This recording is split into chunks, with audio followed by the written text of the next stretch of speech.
Hi! So, good evening, guys, and good evening sa California, good morning sa Pilipinas.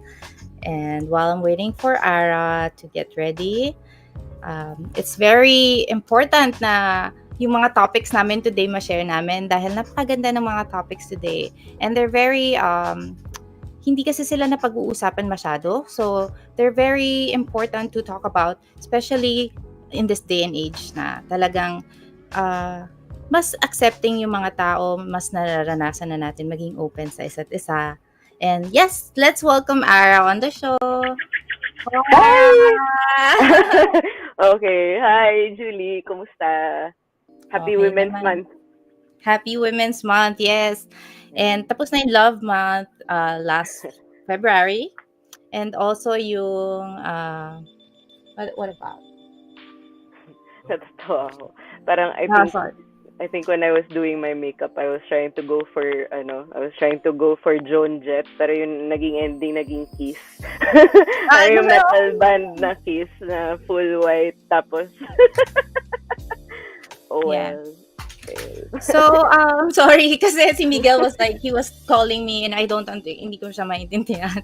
But, sabi niya? Hi, Miguel. So, last February, just for us to recap, yun yung Love Month na topics natin, and also Black History Month yung February. And for this March, Ara, can you tell naman our viewers what our topics are gonna be? And also yung mga napag-usapan natin kanina. So, ang interesting ng topics namin for this month, because it's Women's Month, we were talking about how honestly, as advocates, we want the day to arrive where we don't have to celebrate Women's Month. Counterintuitive, pero what we wish for is that we no longer have gender-based discrimination to fight against, to have a reason to advocate for ourselves. But here we are. And yes. Yeah. Oo nga. And kung napansin nyo, si Nina is not with us right now. And meron naman kaming short video niya explaining also why she can't be here. But makikita niyo pa rin siya. Makikita niyo pa rin siya. She'll be joining our comment section also. And share ko sa inyo yung kanyang video message on why she can't make it today, but she's here with us pa rin. Alright. Okay. Dito pati siya, eh. There you go. Hi everybody, my name is Nina. Hello to my very beautiful. It's cool. It's like her background is the same as our background. And obviously I cannot record because right now as I am in the Philippines preparing for my move to the US, which is super lapit na. I will be contributing and giving my 2 cents regarding our topics today through snippets and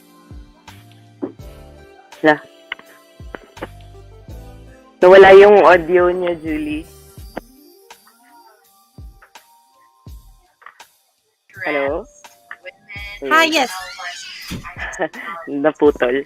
Yung video ni Nina. Yung audio. Sorry, let me check. Deserving to be celebrated during Women's Month. Yan. Okay. Ayan, alright. It's a shame she can't. Natin siya later. Yeah. Mm-mm. Well, mas marami pa siyang may share. Yes, Ara, go ahead. We still hear from her anyway.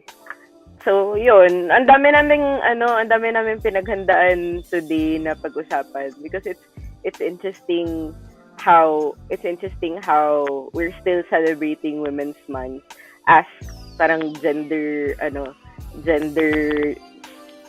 our understanding of gender expands, and we're understanding that para bang we're still celebrating Women's Month is also about going against systems that para bang nakinakawawa yung mga female presenting people, and there's so many ways that society is still failing women, like from healthcare to equity to pay grades. Yes. Marami pa rin nangyayaring discrimination. Although, decades ago, pinaglalaban na to. But until now, nakikita naman natin na there are good changes. May mga wins naman. Diba? Oo.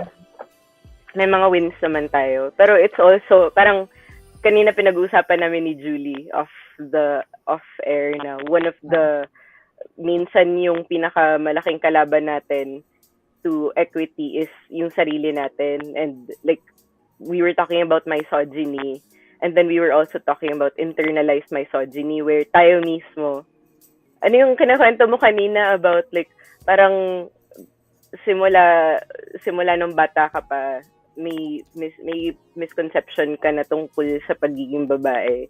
I think lahat tayo in a sense kasi yung kultura natin, for example, lumaki tayo na like sa high school life natin, or going to that phase na nagkakagusto na tayo with a different person or something like that.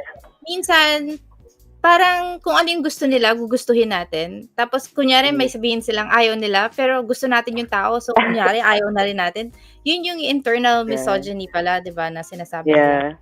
Or yung paniniwala na parang kung ano yung trip ng boyfriend mo, mas importante kaysa sa trip mo. Tapos, hindi mo pwedeng i-share sa kanya yung trip mo kasi corny, kasi baduy, kasi ang girl ka na, baduy yung taste mo or something. Or sorry, something like that. Parang bakit mas okay ang babae na naka menswear kaysa sa lalaki na naka skirt? Parang ang ganda kaya ng female fashion. 'Di ba? Oo. And yung mga stereotypes din kasi ng mga naka-attach, 'di ba? I think it comes with that also na may fear ka din na growing up yung ganon, you're still finding out your identity so parang like gusto mong you want to be powerful. Parang ganon. You want to be seen as strong, you want to be seen as kahanga-hanga, katinga-tingala. And pero ano pala yan, that's internal misogyny kasi like yung nabasa ko rin about it is nire-reflect niya yung insecurity rin ng tao. You have no reason to hate this person. This person has never done anything to you, but then you say a lot of bad things to this person, or you get what I mean? So, parang when people present with more feminine na characteristics or more traditionally feminine characteristics like malamya or mabagal or hindi, those may mga traits tayo na that are considered feminine but also considered like wrong or may kamalian. And there was something na I first encountered the concept of internalized misogyny in college when yung best friend ko na namatay, we like to have these conversations where she would suddenly ask me something like or she would post something like I think I'm a woman hater. I'm a female woman hater. Sabi niya, yun yung intro niya. What? That's such a weird thing to be, 'di ba? Parang to hate yourself, to hate your kind. But there's so many ways that we hate ourselves we don't realize and we project onto other women. Internal misogyny din yan na parang in a sense, 'di ba? That's exactly what it is. Yung hating your kind, hating the fact na babae sila, or hating the way that they're presenting because it's more feminine than accepted. Yeah. And like growing up, hindi ba meron din mga like kasabihan minsan or naririnig mo or probably na-experience mo rin na other girls would probably say like mas gusto kong ka-hangout na lang yung mga lalaki kasi pag babae parang ewan ko, parang bakit nagkakawayan, conflict, even that is drama daw, di ba? Kaya pag sa lalaki, hindi masyado madrama. So, better to have guy friends. May mga barkada kong lalaki, mas minsan mas madrama pa sila, they're bigger gossips than we give them. Hindi naman pala, like, not all women naman pala. It's just that yung internal misogyny is, yun yung present nung panahon na yun. And, glad na mas awakened na tayo ngayong malalaki na tayo, di ba? Before kasi parang we're still trapped in that, I feel like it shows up in how we choose our leaders then, or how we, like sa workplace, uh, a woman is more likely to be passed for a promotion for a role that she's already been doing as opposed to kung lalaki. Kung lalaki mas may chance na Mas may ma-promote. opportunity ma-hire, mas Oo, mataas mas may yung opportunity pay, mga ma-hire, ganun. tama. Kasi natatakot yung employers na ayoko dito kasi babae to, manganganak to. Paano kung walang plano magkaanak? Paano kung paano yung kung mga hindi may pala discrimination ka agad, mahina, ganyan, or well, those are the things that people should outgrow from na yung ganong perception kasi hindi naman talaga. sana, Yung oo. gold medalist nga sa Olympic, 'di ba si Hidilyn Oo, Diaz. Yes, oo, yes. babae. So, She discovered, alam mo yung story nun na she found out when she was younger na mas mabigat yung nabibit-bit niya kaysa sa mga kapatid niya. Which is, if we don't even name it, alam na natin na ganyan yung kapangyarihan ng mga babae, ng mga manang, ng mga ate, ng mga nanay, di ba? Hindi question yun. Pero, in roles like that na bodybuilding, weightlifting, di pa rin kapanipaniwala ng babae na nagbubuhat ng ilang baby ay pwedeng magbuhat ng yes. Nakakaganda din ng puwit yung weightlifting, by the way.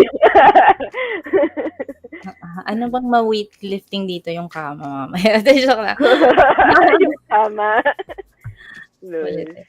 Pero that's a very, very good point. It's good na brought up mo yan. Yun pala ang tawag doon, internal misogyny. Because I've heard of it before, I've never really, hindi ako nag-research, ano ba yun? Although naririnig ko siya, nababasa ko yung word na yun. But now that I'm sure you've encountered it. Oo. Ano yun, Ara? Yes, I'm sure you've encountered it. I'm sure. How many times have you been in a position where ikaw yung nagpapatakbo ng production, ikaw yung nagme-make sure na maayos lahat, pero lalaki pa rin yung mag-claim ng credit, pero lalaki pa rin yung magsasabi na mas wala siyang hindi, joke lang. No, diba?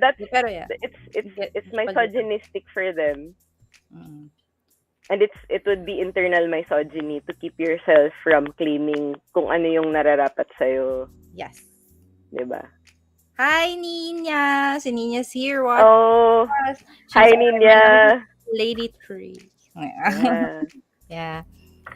And si Nins kasi is a tattoo artist yan, cosmetic tattoo artist. And also tattoo artist. I need your help. Can you see this travesty? Bunch of artists. Oh my God. And Ara, you were talking to me about yung Texas ba yun? Ay, oo. Yes. Ito yung tea. This blew up sa Twitter parang last week yata. People were talking about how Texas may move ang Texas preventing trans kids from getting gender-affirming healthcare. Bale, pwedeng kasuhan yung parents ng child abuse if they get gender-affirming healthcare for their trans kids. Now, for example, if their children are going through gender confirmation surgery, or they're going through, they're transitioning and they're taking medicines, or they're taking hormone ano yung term doon? Parang hormone support. Like, if you want to transition to become more feminine, nag-estrogen sila, ganun. Of course, dadaan ka sa doktor. May doctors involved to make these situations safe, di ba? And ang nangyari sa Texas, parang ginawa nilang child abuse kung may parent na tumutulong sa anak nila to get that. And so ang daming irate ngayon over that, na ano ba Texas, parang last month lang ba yun na nagpasa sila ng, parang binawi nila yung abortion. Ginawa na naman nilang illegal sa Texas. Tapos and illegal pa rin ng cannabis sa Texas actually, di ba? Ang daming illegal sa Texas. Mura ang bahay doon, pero maraming illegal doon. Yun lang. Parang illegal din to have brown skin kung nandun ka. Medyo known din siya sa pagka-racist niya. Ang hirap Oo. din, lalo na sa mga colored women. Kasi aside from being a woman na nadidiscriminate ka na, whether, let's say, kahit sa puti, na kunyari puti din yung katrabaho niyang lalaki, minsan mas higher pay pa rin yung lalaki, even though it's the same task. But what more yung sa mga colored women who are facing Oo. both na yung racism and discrimination. Mm. So, Violence against Asian women is, it's ridiculous. May namatay lang last week sa New York. Julie, na ano mo yun? Nabalitaan mo yun? no. About, anong ginawa? Yeah. Like, binugbog? Usually, Sinaksak sa apartment niya. May sinundan siya. Pauwi siya sa apartment niya. Sa Chinatown pa. Tapos, sinundan siya sa apartment niya. Tapos, pagpasok niya nung room, pinasok siya. Tapos, pinagsasaksak sa... Grabe naman yung, grabe talaga yung nararanasan ng mga trans and LGBTQ community na discrimination na nakikita mo na napupunta nga sa news din yun. And that's why we still keep on fighting even though parang continuous siya all throughout, no? Like, same thing, I guess, with our advocacy with cannabis also, na we keep on fighting because people are close-minded and unaware. Yeah, these are human rights and everybody has the right to live, like, to live full, complete lives, diba? Yes. It's just na, I think it's funny what's happening in Texas kasi parang nagre-regress na naman siya na instead of looking at science-based instead of making legislative decisions based on science na that sex is really a spectrum, na ang biological talaga natin, parang what happens with evolution is it goes after variety. So marami talagang ways that gender is going to appear as we evolve as a species. I mean, nakikita na siya even in cannabis, diba? Like you were talking, paki-explain nga uli ng Sinsemilla kasi medyo yung Sinsemilla, yun yung unfertilized female cannabis plant. Kasi yun yung walang balls, walang itlog, pure bud siya. And if you really take care of it, talagang grabe mag-bloom, di ba? Yun yung high quality buds na nabibili natin sa dispensaries or yung mga sinusmoke ng majority ng mga tao. Galing yun sa Sinsemilla. And ano yung sinasabi mo about na puro sila female?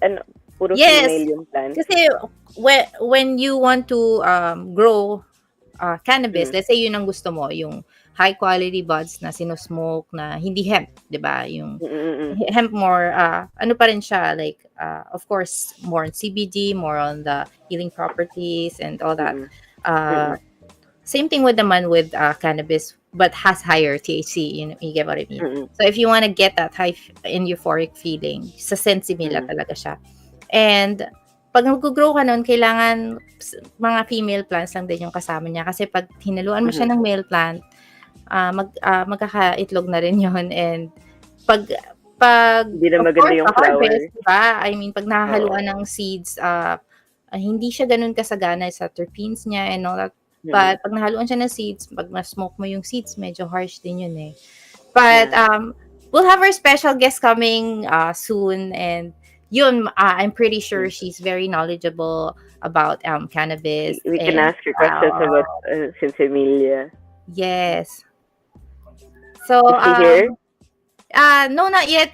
She's actually messaging me that she's trying to get in. I think yung signal where she's at mahina, but she's trying to get in. No problem naman. Yeah. I think I saw it in a docu once na yung kinikwento nila na dahil nga yung sa sinasabi mo na tinatanggal yung male na plants, so puro female flowers, so that they're encouraged to produce as many flowers as possible. It's because of sexual, fuck the word, parang sexual starvation, hindi, or sexual frustration, yun. Frustration, okay. Oo. sexual Oo, frustration, kaya kaya mas lalo sila nagbe-bloom ng nag-bloom, bulaklak. ganon.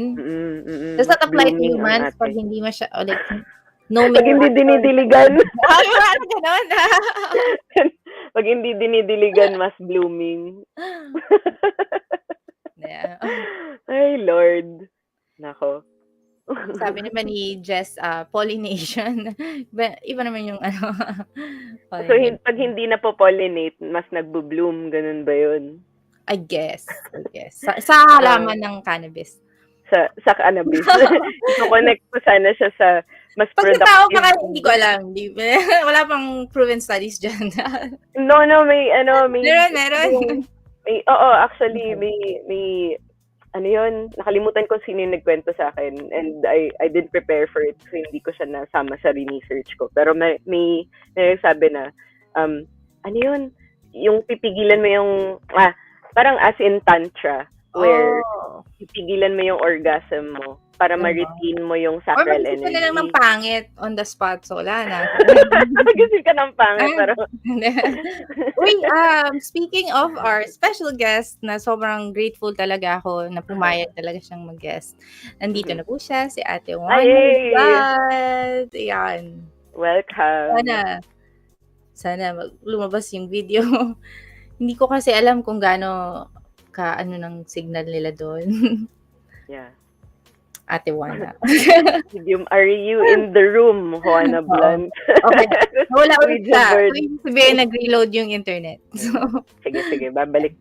We'll probably get her eventually. Yes. Ano ba yung pinag-uusapan natin? Sabi ni Ate tayo Maria. umabot sa didiligan? Hindi kasi pollination. Yung pag na-fertilize yung female cannabis plant, mas hindi na siya sagana mag-bloom, and of course, mahirap pag nasasamahan yung smoke mo ng seeds, harsh siya. Yeah. Sabi talaga. Ate Maria Juana, parang cactus goods kahit walang diliga. Chocolate, no? Parang gano'n. What's your spirit? Lagi na lang spirit animal. Okay, what's your spirit plant? I am a cactus.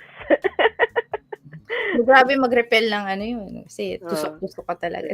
Repulsive. I am a wounded feminine. Huwag kayong lumapit. Susugatan ko kayo. Ganun. Naalala ko lang kasi na pumunta kami nga ng Arizona, and si Ate Maria Juana is around that area, and grabe yung cactus doon, ang lalaki. Mas matatapad pa. But it was amazing.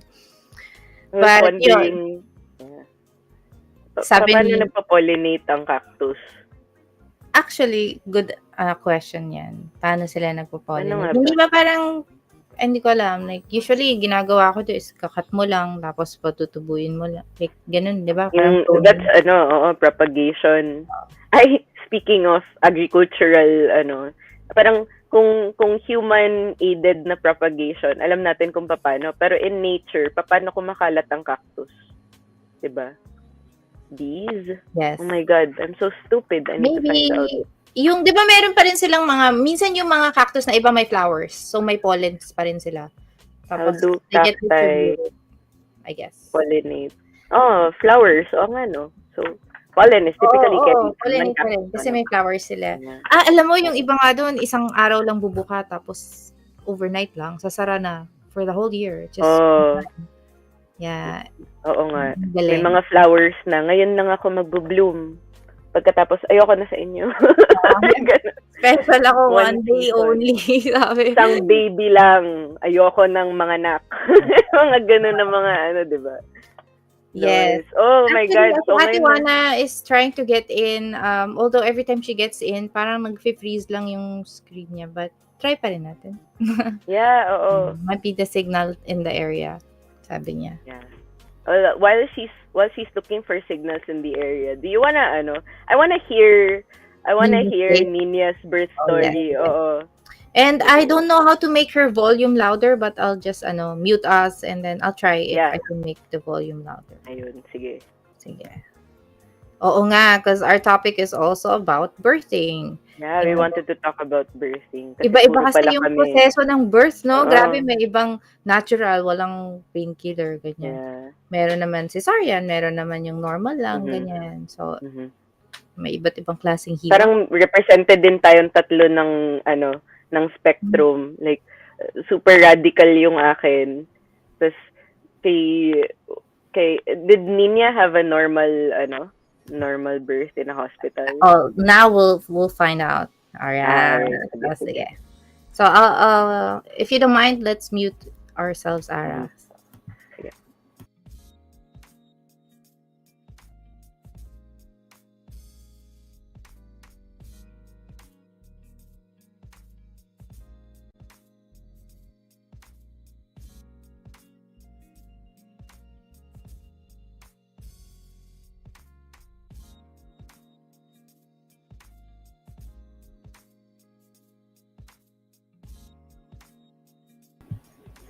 You can't hear anything. Sorry.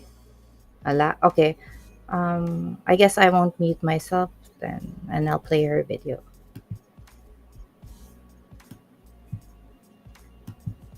So my story on motherhood has everything to do with me being a long-standing manifestation advocate because I have been suffering from PCOS or polycystic ovary syndrome ever since I was 15 years old. And it has always been more on the severe case. And so my doctors had always told me, oh, you're going to have a difficult time becoming a mother. You're going to have a very hard time reproducing, procreating, and all of that. And I had always been so terrified that because this is constantly being repeated to me, that this is the reality that I was going to manifest.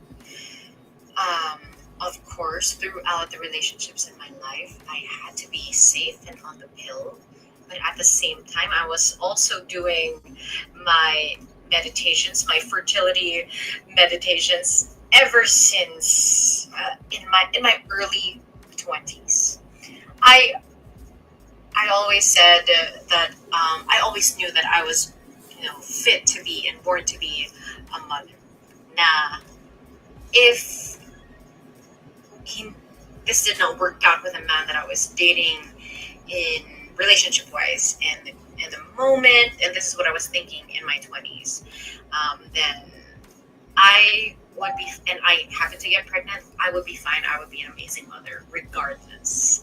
Um, and I had to be on the pill. I had to take the medications to regulate myself, my cycle, to not be so insulin resistant. So I had to take so much metformin, which is like a diabetic medication, because women with PCOS are insulin resistant, and Dufaston to like balance the hormonal imbalances and shit like that. But my daughter was conceived miraculously on, and is part of the very, very small percentage that the pill did not work on.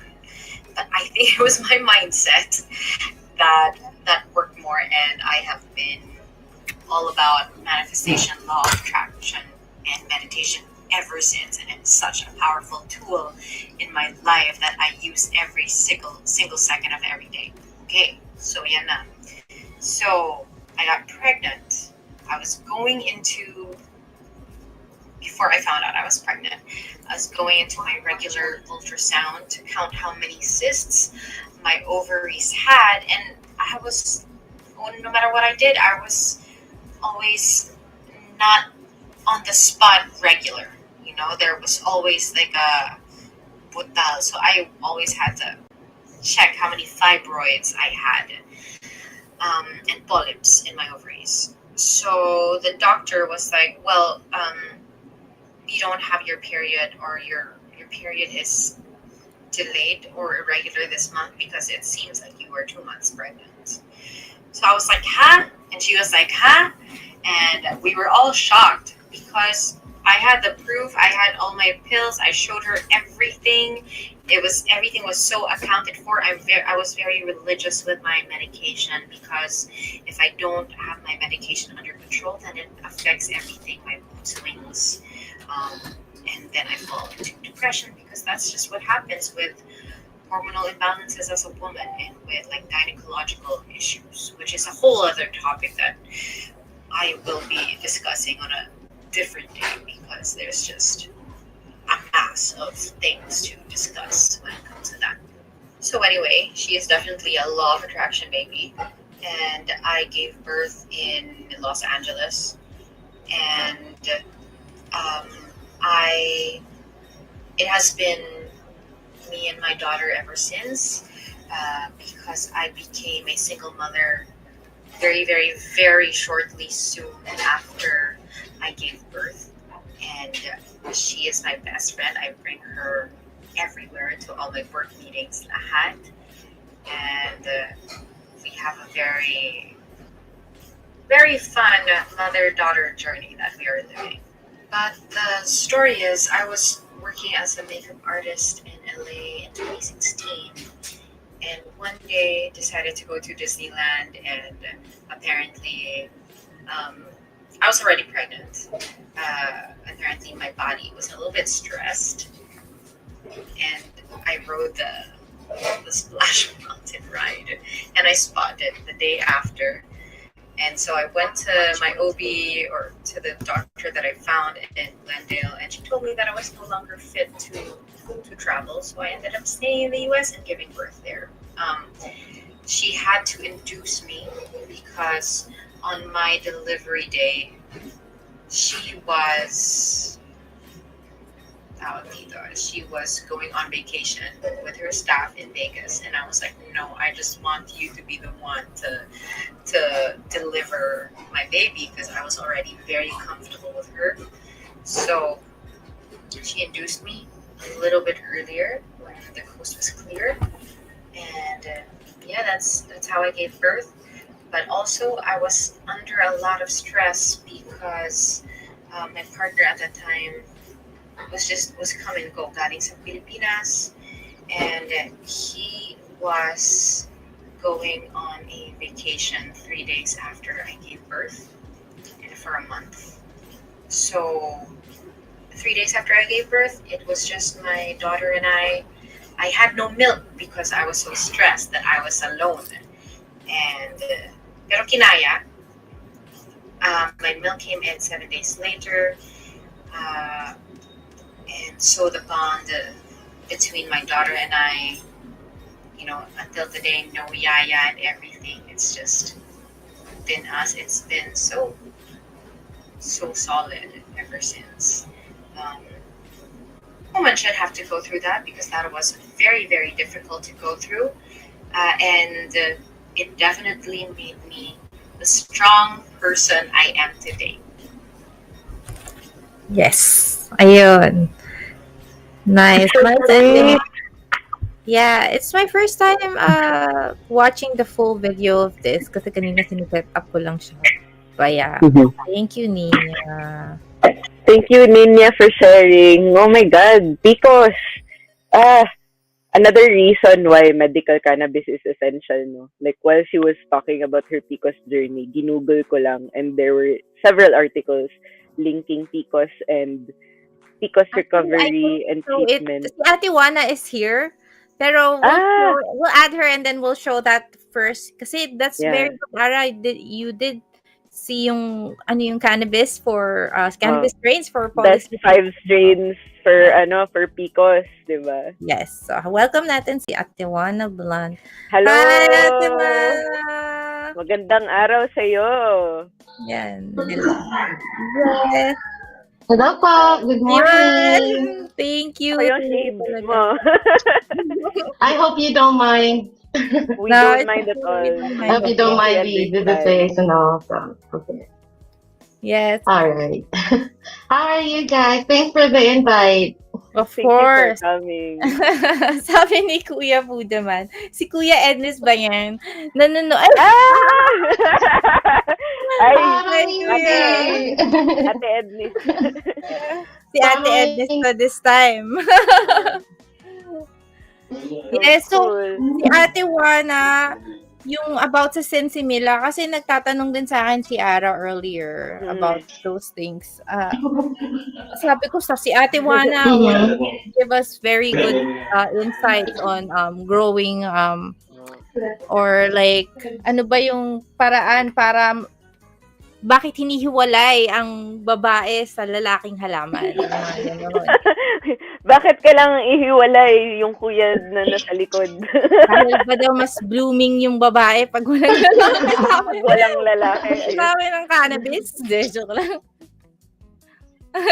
Yung pala dapat yung ano natin, no, headline. Mas blooming nga ba ang babae pag walang lalaki? Yes, ate. Well, that's the question, huh? So, well, I'm not an expert on growing or anything, pero well, we separate the males, the females, kasi sa cannabis, females ang winner eh. You know, females yung mga female yung masusmoke mo talaga eh. So they're women rule the world kahit cannabis, you know. So yeah, so you need to separate that. Yung mga queen ant niya, di ba? Bakit may queen ant, may queen bee? Sure, babae din. Exactly. So, yeah. Babae din, right? Has a place or yung nature is kind of feminine in that sense, no? Yes. So why we Mother Earth wanted Earth or nurture, ganyan. Yeah. Kaya ang weird, di ba, na medyo may feedback na, medyo late ako. Sorry. Okay lang. Ay, oo nga. I was gonna say na, kaya ang weird na parang hindi pa rin natin pinaniniwalaan na kaya ng mga babaeng mag-provide ng care in times like these na may pandemya. Tapos, yung mga countries na babae yung leaders, nangunguna sa recovery programs nila. Samantalang tayo, barilan pa rin. Same. Yeah. Pero, ang kinaganda rin naman. That's so sad. As a ano naman, yung mga mother plants. Di ba may mga ganun din sa cannabis? May mother plant, tapos dun kumukuha ng mga clones. Kasi naisip ko lang din, like si Nina shared her story. Exactly. So, babae din. Oo. And then Nina shared her story na single mom siya, 'di ba, raising her kid, and like of course iba yung struggle noon sa may partner din, and as a woman, 'di ba nakikita mo naman yung resilient and how strong women are. Maraming mga single moms din na kilala ko na who are doing this, who are raising their kids by themselves, and okay sila. Ano yung masasabi mo doon ng Ate Wana sa ganung mga setup naman with when it comes to like as a mother and having kids or may tanong ako pero after na nito. Ay, grabe. Sige. So, para mag-ready ako. Wait lang. Well, I have a story too. So I guess not per se single mom, but I was married before. We had a kid. So by then I was like a meth addict. So and my partner was a meth addict too. So I was basically abused emotionally, mentally, and I understood because we were using the legal stuff. So naiintindihan ko where he was coming from. But dumating sa point na parang nadadamay na yung bata, nadadamay na yung anak ko, yung siya na yung sumakaway mismo sa kapag binubugbog ako ng asawa ko, yung na mismo yung sumakaway. I mean, she's 2 years old, so I gotta think. So it's either I gotta stay or I gotta leave. So, one problem of being a parent is that hindi mo iisipin yung sarili mo. I mean, kahit mahirap siya, Yes. iisipin mo is for the sake of the kid. Right? Yeah. Pero bakit ka naghiwalay? Bakit parang, why didn't you work it out na lang? Parang ganun, kasi kawawa naman yung bata kung maghiwalay kayo. I mean, mas nakakaawa yung bata kapag nagstay ako, di ba? Super. You did the right thing. Nako. It's a misconception na porque magkahiwalay ang parents, broken family na. Mas broken kaya yung sira yung relationship that pinipilit, di ba? Hindi niya magiging example sa mga anak. Exactly. Healthy yun. So, kudos to you. I was gonna ask, what is it like as somebody who's in an industry that's I wish I wish we had a way to to subvert the I know that. Yeah. What was your question? Sorry. For Ate I was gonna ask na parang what's it like being in an industry that's dominated by men? Parang how are you able to survive in that industry? Well, that's funny. That's funny because when I started, connecting with other growers, they immediately assumed that I was a guy. So, kaya hindi ba pwedeng babae? So, isa din yun yung pag-push ko na to make sure, to prove to the guys na, hey, kaya ko din Yes. Diba? Parang, baka nga mas masarap na yung grow ng babae. Yes, Mas masarap yung Feminine energy exchange, diba? Yeah. Have you ever tried using a cup? Exactly. Yung menstruation cups. Ano yun? Ako Diva hindi cup? pa, pero nakikita ko yun. Alam mo ba yun, Ate Wana? Ako hindi pa. Diva cup. Oh, tapos Is it possible? I have pwede no mong gamitin yung blood mo as fertilizer. Oh, diba? Oh, fertilizer. May free fertilizer ba kayo mga guys? Sabi ni Maria Wana. Madami daw. Kinakantahan mo ba, Ate Wana? Kinakantahan mo ba daw yung halaman? Ay, hindi. Baka mata sila, Ate Maria.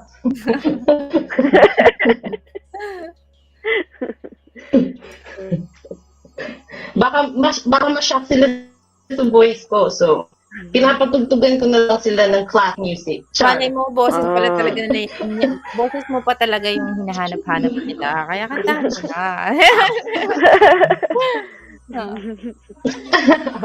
Sabi ni Kuya Budaman, Lodi ko yan si Ate. Si Ate Maria Wana, magkakaroon siya ng dawan. Ay, siya. Question mark? Yes. Mana na lang yan kay Kuya Buda.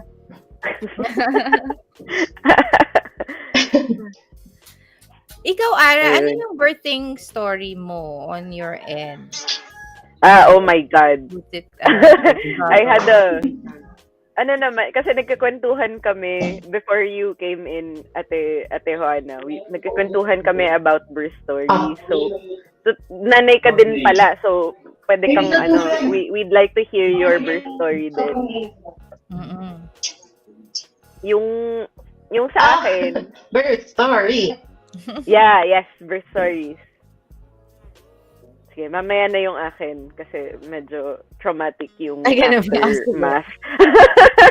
Not the actual birthing yung after na. Pero I'd like to hear from Ate Juana. What is your birth story like for your daughter, no? Oh, they have daughters. Julie, bakit lalaki lumabas sa atin? Okay. Mas sweet daw ba? But yeah.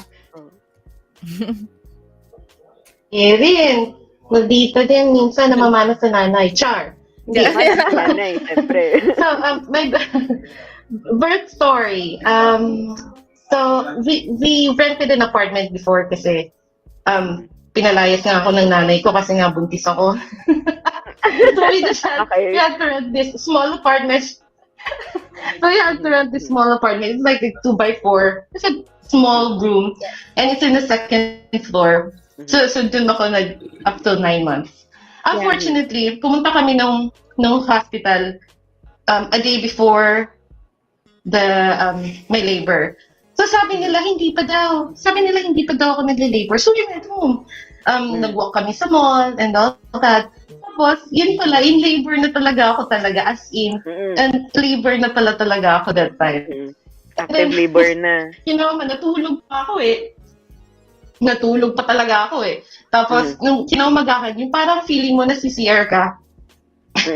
Yung CR mo. Pero yun na pala yun. So, nag-labor ako sa mismong apartment. Yes, nag-labor ako sa mismong apartment. Yung partner ko yung mismong sumalo sa baby. And then, we waited for a medic, I guess, to cut the cord. Sa bahay ka na ngayon. Yeah, but then, walang ano. Yes, sa bahay. Wala. As in, Ay mo, it was grabe. Birth for the win. And then, I had to walk back down to go to the hospital.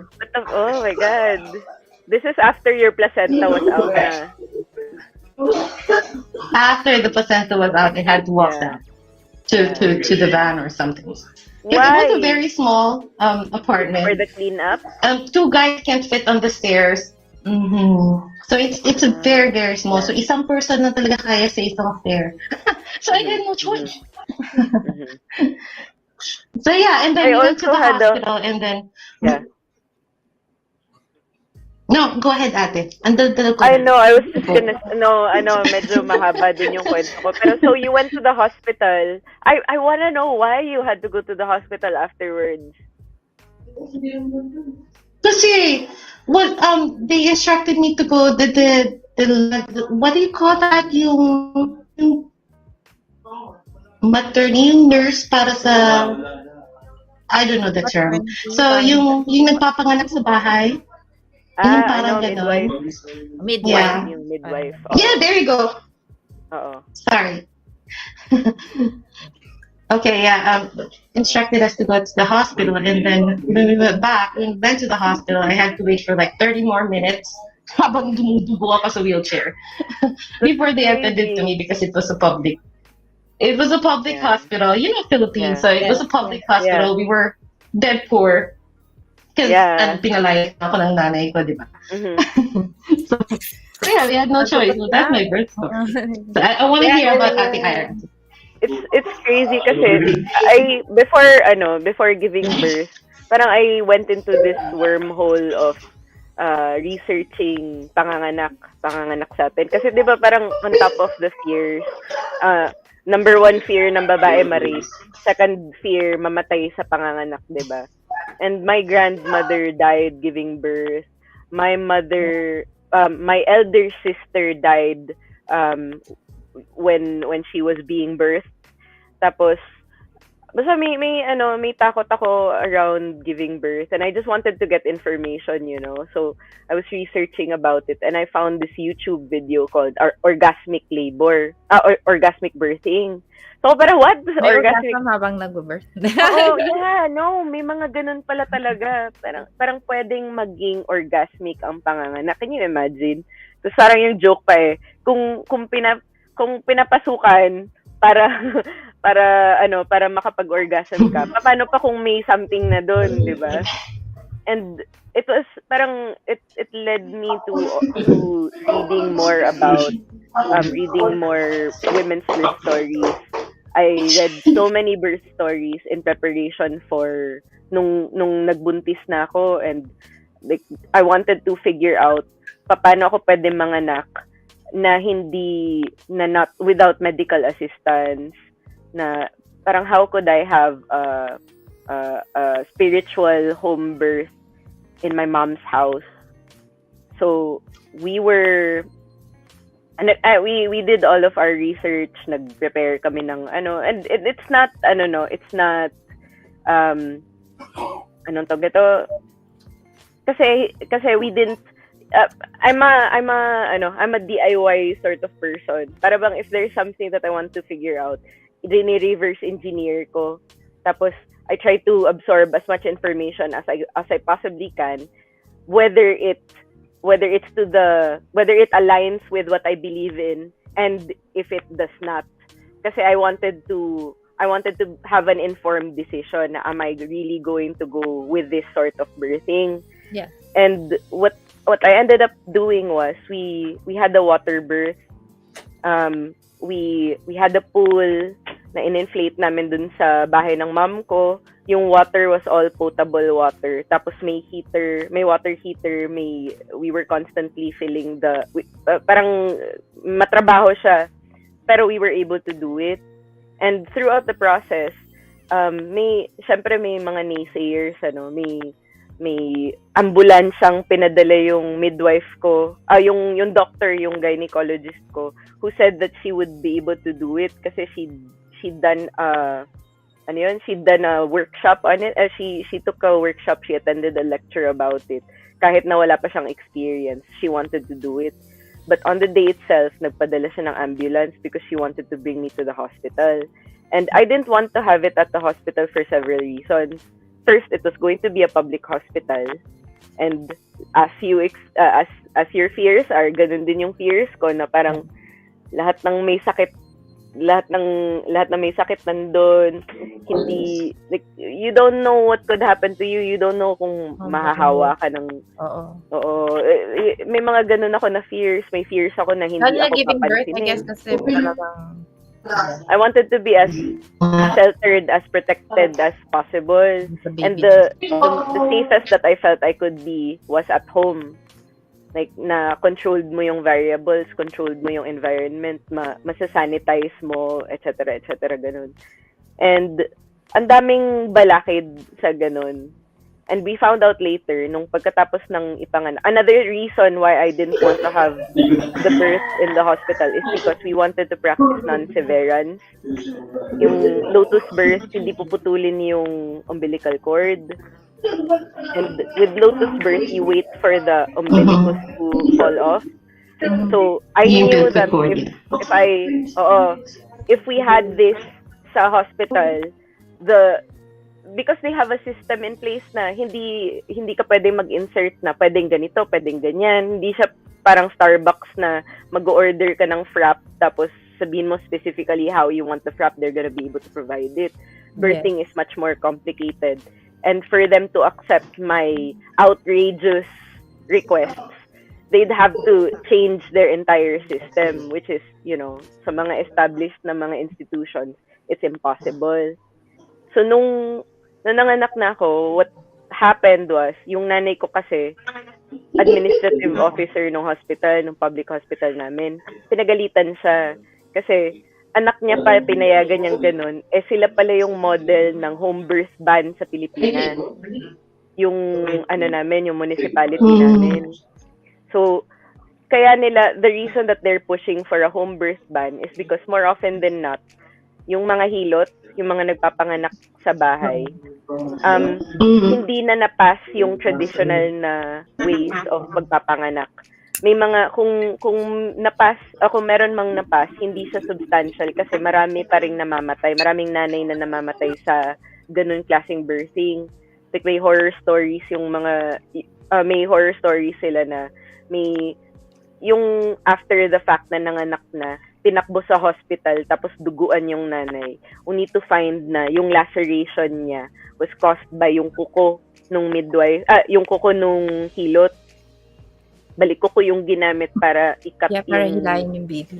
Oo. Mga ganon na mga horror stories. And di ba, doulas, midwives are trained to avoid those situations. So kung yung hospital, ang trabaho nila is sila na lang yung tigatagpi ng mga nanay na dumadating because they didn't receive the proper care that they did. Para mapigilan yon, yung solution nila was to institute a home birth ban. but it begs the question of, ba't hindi na lang sila nagpa-training para sa mga traditional na hilot na how to make the birthing process more more sanitary, Improve. diba? Oo. Oo, how to improve their processes. So yun, so parang by the time I came back for the second baby, di na ako pinayagan sa hospital na ako na punta, and parang hinanap ng katawan ko yung water, because when I gave birth to my eldest son, I was surrounded by all of my aunts, my female cousins. It was such a parang mas matapang ka oo, nun. sobra iba talaga, parang ang ano tog na to, it was such an intense experience spiritually and physiologically, na parang everything came together, kahit yung paglabas niya. Tapos yung tatay niya yung tatay niya yung sumalo sa kanya. Ano, 'di ba ang sarap ng feeling na Mas andyan personal. na you feel safe and you feel like people will catch you if you need their support, Yeah. 'di ba? Well, that's a good story din na na-share mo. And hindi ko rin alam yung mga like, kasi di ba, of course, iba-ibang tao, iba-iba yung Iba-iba trip natin. birthing, ganyan. Yeah. Yung akin naman, more cesarean ako eh. So, Mhm. yung experience ko about it is, nagka-pneumonia kasi ako a month before giving birth. Oh. And nung nagka-pneumonia ako, parang dalawa kami ng baby chine-check. Mhm. And with that comes yung parang umunti daw yung water, ganyan. So, it used to be dapat regular check-up lang. Napupunta lang ako doon. But then, na figure out ng doctor na nahihirapan huminga yung baby dahil umunti yung water. So, they did yung induced labor. Yeah. Yung induced labor, 3 days na akong induced, pero alam mo naman pag chine-check ka, Wala pa rin. hindi ganun ka-open, hindi wala pa rin. So, Yeah. they had to because the baby is having a hard time breathing, so they had to do the cesarean. So, yun naman yung experience ko. Hindi rin ako prepared for it because I was just thinking na magpapa-check up lang ako, di ba? Oh, wow. Pero Okay. thank goodness for modern technology that Yes. you were able to deliver safely. Yes, Even when your yes. body couldn't, Oh, diba? yeah. Couldn't May mga handle story it. nga na nakikita ko dati sa news, yung like, inopen sila para mga anak nila, pero naiwan yung towel or something, may naiwan na towel. Parang gano'n, like, yung mga, Yeah. ano ba? Yeah, and yung birth trauma pa ng, like, if your decisions are taken away from you, Yes. and it's like, Yes. ano ka pa, Parang go with the parang, flow na lang ako nun eh. Nakikita ko na like yung, basta, of course, natatakot ako, pero nag-end up naman na pinatulog lang naman din ako, di ba? So, yun naman yung, pero ang hirap ng recovery na pag maglalakad na ulit, kasi feeling ko hinating oh yeah. yung recovery lang din. Ano feeling nun, parang manananggal na hindi pa na a-attach ng maayos yung lower part mo. Yung ako lang yun na parang feeling ko kumakalas yung diba? Kasi part of the fear. Pero so baby steps lang, ganyan. Yeah. Pero yun naman, which is yung men, wala pang nakaka-experience nun, di ba? Mga lalaki, hindi nila na-experience yung Napanood niyo ba yung mga video nung yung mga lalaki na pinapitan sila ng machine para ma-simulate yung labor pains na experience nila, tapos sila lahat parang wow, shit, ano ba yan? Yep. Hindi nila kaya. Natatawa talaga. Hindi nila kaya, ate. Hindi. Parang feeling nila. It was like level 2 pa, they were like crying na. Yeah. Number 2 pa lang. Tapos, oh my God, babies. ang kapangyarihan ng babae internal eh. Nasa, parang in terms of grit, in terms of holding it in, dun tayo magaling. Masculine na impulse to palabas, lagi nilang palabas, parang violence, gano'n. Samantalang tayo is or I guess it's unfair to say na ganun lang tayo kasi lahat naman tayo may masculine tsaka feminine na na aspect. Na aspect. Balance lang din talaga, like, the best way to go, I guess, diba? But at the same time, ano yung animals and anima, na-discuss yun from the last one. That's what they call yung energy ng male and energy ng female. Yeah. Kaya nga, I remember si Ate Marijuana and I, we talk privately. And may sinabi siya sa akin na yung parang you can be like a water, like yourself like water, but then sometimes you need to be a rock, hard as a rock, or something like that. So, parang balance lang ng energy. Yeah. Uy, nawala siya. Si Ate Wana. But, yeah, we'll see if babalik pa ba si Ate Wana or try niyang mag-connect ulit. But, we're very grateful sa lahat ng mga viewers namin today. Happy Women's Month, Miss Kimi. Happy Women's Month. Thank you. And, of course, medyo sad din na wala si Nina, but we understand naman why she can make it today. Excuse me. Yeah. Sana may natutunan kayo about this topic kasi like ako, ang dami ko rin natutunan like just sharing each other's personal experiences, di ba? Yes. Mali yata yung pagkahugot. Hindi, no. Water lang katapat niyan. By the way, yes. I really enjoy, parang hearing about different people's experiences. Like, ang interesting nung PCOS, may PCOS pala si Ninya. Ayun! Hello! Hello, ate. Hi, ate. May share dito si Ara. Ano yun? Yung may PCOS si Ninya. Oo. So, yung namin, yung isang co-host namin, she isn't able to be here with us today. Is she in the comments? Sabi niya nga may siya. May work siya eh. Yeah. So, sabi niya may PCOS pala siya. And then, when she was talking about it, ginugol ko lang PCOS and cannabis, and this article popped out. And I'm sure it's marketing, pero to those of you in the Philippines, this is what a legalized society looks like. You have marketing articles on cannabis strains, guys.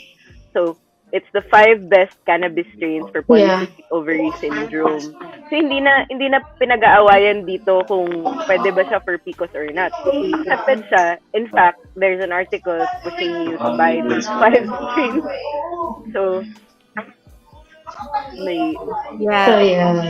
that's very wow. Haven't seen this. Ang galing na talaga, research on recommend marijuana. talaga siya na nakakatulong siya eh. Yeah. Ang galing, no? Tinignan ko yung strains. Number 1 is Mr. Nice. I haven't tried that. Number 2, Remedy. Let's see where it is. Number 3, Granddaddy Purple. Oh, nice. And then number 4, Johnny's Tonic. Oh, there you go. 5 best. And 5th is Death Star. Ito si Mr. Nice. Ayan. May Death Star pa, the 5th one. Granddaddy Purple. Wala nang picture yung iba. Johnny Tonic and Death Star. Why daw? Pabasa nga nung description for Death Star, Julie. Sige. This indica dominant strain is a notorious creeper, which means that its effect kicks in more slowly than your average strain. Be warned though, when they do, they hit home hard. This strain has a high THC level, around 22% on average, which some novice or medicinal smokers may find too strong. Yeah. So, maganda siya pang pa-relax at may description, may suggestion pa. If you intend on treating your PCOS symptoms with this strain, it is suggested that you start off slowly, taking just a little and waiting for the effects to peak. Guys, this is what the Philippines can have, diba? Recommendation. Medically backed recommendation. Huwag masyadong malala, ganito lang, easy lang, tapos okay, matutulungan yung PCOS nyo. Diba? Yeah. Medical and industrial then. Ang daming matutunan. But then again, that Tanong will ko go lang back to po, the mindset of the Filipinos. Mm-mm. sabi ni Mindset talaga. Leonard, Ara, and Ate Wana, pwede ba Mm. magamot niya may tubig na sa puso, ang may tubig na sa puso? I think May tubig doktor po sa ang kailangan mo. Sa Yeah. puso o sa lungs? Yes. Yeah. Doktor po ang kailangan talagang Yeah. please, kung yan ang Kailangan, this is also why it's important. Hi, Kuya Ednis! Ano yun? This is why it's important to look for doctors who are educated about cannabis. Yung Yes. na pinag-aralan nila yung cannabis. Kasi hindi lahat ng doktor pinag-aaralan to. Especially if may prejudice sila against it at ayaw nilang pag-aralan. Ayaw nilang magbasa about it. So, mahalagang maghanap ng doktor na hindi, na open sa ganito at pinag-aralan ng cannabis. Hindi nag-discriminate sa cannabis, and yun nga, open sa mga studies, di ba? Yeah. Kasi Sana madaling Pilipinas. mag-google. May samahan ka ng doktor dyan, Ara, yung Philippines Doctors for Medical Cannabis. I think there is. Ayun. doctors. Maybe you can message them if you have a question like that, you can message Yes. them, and they can probably direct you to somebody with a more solid na answer to that sort Pero, of question. when it comes to medicinal cannabis talaga, it's like, kasi both we use it recreational and medicinal here, and ang masasabi ko talaga when it comes to the medicinal, like just sharing my recent experience, because I had COVID nung January, end of December or something. It was really bad. Talagang I think 2 weeks kaming parang high fever, bedridden, like ganon, ang sakit sa katawan, sobra. Pero nakatulong talaga sa akin yung cannabis sa muscle pain pa lang, sa migraine, nakasama nun.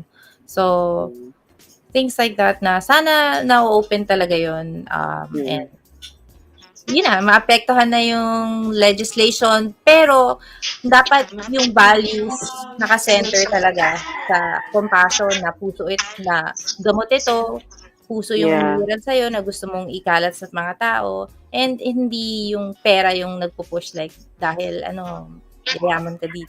Ang laki ng role natin as mga babae na nagpo-push for legalization ng cannabis. Ang laki ng nagagawa, especially for me, ang ganda nung Moms for Marijuana na group sa Pilipinas na talaga parang binago niya yung kinontradict niya yung image of cannabis as something na para sa taong patapon. Kasi paano magiging patapon yung nanay mo? Nanay mo yan. And then, nanay pa na magsasabi na kailangan namin to dahil gamot ito. Parang it was such a reversal of the propaganda na pinupush ng mga anti-legalization. So, I wonder how they're doing. Kumusta na ba ang Moms for Marijuana ngayon? Alam ko, inattack sila nung mga trolls ni ng mga trolls, gano'n na lang. Moms for Marijuana, I haven't had any updates, but I can check naman pero dapat continue pa rin yung movement na yun kasi of course I think nag-present naman sila pag may mga gatherings. Yeah. Ang powerful na alam mo ba yung group na yun, Ate Juana? No, I haven't heard. Sabi ko nga, after this, I'm gonna check. Unang-una bago yes. Or nag-ano nga sila, they had an audience with Duterte, tapos pagdating nila doon, pinangakuan sila that something would be done about it. Tapos pagkatapos inattack yung Facebook page nila ng mga Duterte fanboys. So, that was really weird. Yeah. But we still keep doing this dahil alam naman natin sa puso natin kung bakit natin to ginagawa at bakit tayo nagsasabi ng katotohanan, binabasa ng facts, and all that. And I'm really grateful to be with the two of you today. And with Nina kasi marami ako natututunan. Marami tayong natutunan sa isa't isa. So, salamat talaga. And it's just a matter of us growing, learning, and at the same time, we're stronger together as women as Mhm. well, especially with all the battles we go through. Oo. Yeah. Mhm. Don't give me roses, give me marijuana bud. Tomorrow, Ara, punta ako dyan. Favorite flower. Oh, magkikita na tayo bukas. Oh. Dala kita. Flowers na See you, lang. see you in the near future, Thank Ate you, Juana. Ate Sana. Juana. Yeah. And yeah, Oh, hi kay Kuya Jan. I'm looking forward to it po. Sa next ba sa Yes. Stoco kung nakita makikita. Oo nga. Yay! Ay! Yes. Sige, salamat din. Nako, lagot. So, sabay-sabay na Thank tayo you po. mag-bye Thank you sa for audience inviting. natin. Thank you then, everyone, for watching. Salamat. Salamat sa lahat ng Bye. nanood. Good night. Bye!